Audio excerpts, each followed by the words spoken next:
22대 국회의원 1인당 평균 부동산 재산이 일반 국민 평균의 4.7배에 달하는 것으로 나타났습니다.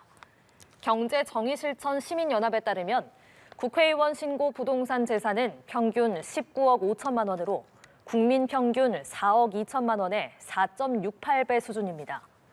국회의원 중 유주택자 234명이 보유한 주택은 총 299채로 이 중 약 20%인 61채가 강남 4구에 집중됐습니다. 경실련은 고위공직자의 부동산 관련 논란 해소를 위해 1급 이상 고위공직자는 실사용 목적의 1주택 외에 토지 건물 보유와 매매를 원칙적으로 금지해야 한다고 주장했습니다.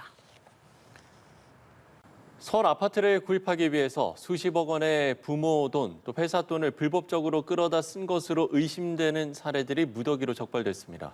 정부는 이런 행태가 아파트값 폭등을 부추기고 있다고 보고 전방위적인 단속에 나선다는 방침입니다. 윤솔 기자입니다. 부모에게 30억 원을 받아 아파트를 구입한 A씨. 49억 원짜리 아파트를 사면서 38억 원 상당의 회사 돈을 융통한 외국인 B씨. 서울 고가 아파트 매매 시장에서 적발된 불법 의심 사례들입니다. 국무조정실과 국토교통부 등은 서울 정부청사에서 합동 브리핑을 열고 부처별 부동산 불법 행위 대응 결과를 발표했습니다. 국토부는 정부 출범 이후 불법이 의심되는 2,600여 건의 거래를 적발했습니다. 금융당국도 지난 상반기 이루어진 사업자 대출을 점검해 용도 외로 주택 구입에 유용한 119억 원을 적발하고 이 중 38억 원을 환수했다고 밝혔습니다. 15 대책 후속 조치로 서울 전역과 경기 12개 지역 그리고 풍선 효과가 우려되는 구리, 동탄 등 인근 지역까지 조사 대상을 확대할 계획이고 토지거래 허가 실거주 의무 위반 여부에 대해서도 집중 점검할 계획입니다. 특히 국세청은 뚜렷한 소득원 없이 아버지에게 현금을 받아 대형 아파트를 취득하거나 어머니가 소유한 한강변 아파트를 저렴하게 양도받은 자녀 등 저연령자, 특수관계자 변칙증여 등 추징에 집중하고 있습니다. 정부는 이 같은 불법 행위가 아파트값 폭등을 부추기고 있다고 보고 전방위적 단속에 나설 방침입니다. 이를 위해 조만간 국무총리 소속 범부처 부동산 감독 추진단을 띄울 예정입니다. 관계부처의 협업으로 구성되는 추진단은 부동산 감독기구의 신속한 출범 준비를 맡고 부동산 불법 행위 조사 수사에 대한 연계 협업을 강화해 불법 행위에 빠르게 대응하겠다는 계획입니다. 연합뉴스TV 윤솔입니다. 강남 아파트 보유 논란을 일으킨 이찬진 금융감독원장이 내놓은 강남 아파트가 반나절 만에 팔렸습니다.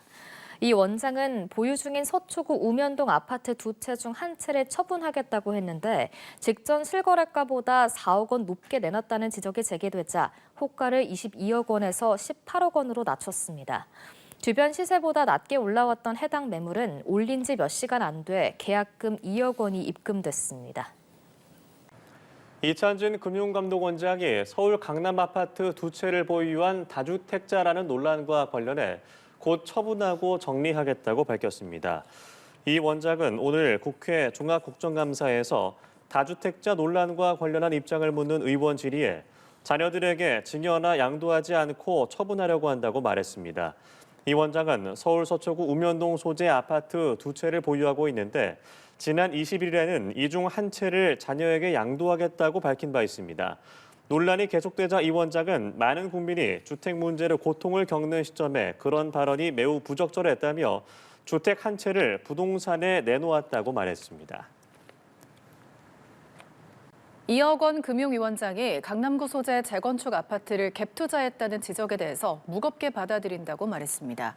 이 위원장은 오늘 국회 국정감사에서 부동산 대책 관련해 금융위원장 주택에 대한 지적이 있다는 질의에 대해 개인 2억 원에게 질의하는 게 아니라 공직자 2억 원에 질의하는 것임을 알고 있기 때문에 굉장히 무겁게 받아들인다고 답했습니다. 이 위원장은 해외에 나갔기 때문에 국내에 체류할 수 없는 부분이 있었다며 평생 1가구 1주택으로 살아왔고 앞으로도 그럴 것이라고 말했습니다. 이 위원장은 지난 2005년과 2013년 2차례 재건축 전인 아파트를 구입했지만 해외 파견 등으로 실거주하지 않았습니다. 국민의힘 장동혁 대표가 민주당이 자신을 부동산 싹쓸이 위원장이라 비판한 데 대해 보유한 아파트 내채는 6억 6천만 원 수준이며 나머지 것을 모두 합쳐도 8억 5천만 원 정도라고 해명했습니다.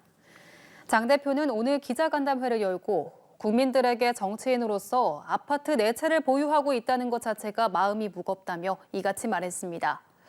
장 대표는 또 제가 갖고 있는 부동산은 실거주용이거나 다른 목적을 가지고 있다며 투기성이 아니라고 강조했습니다.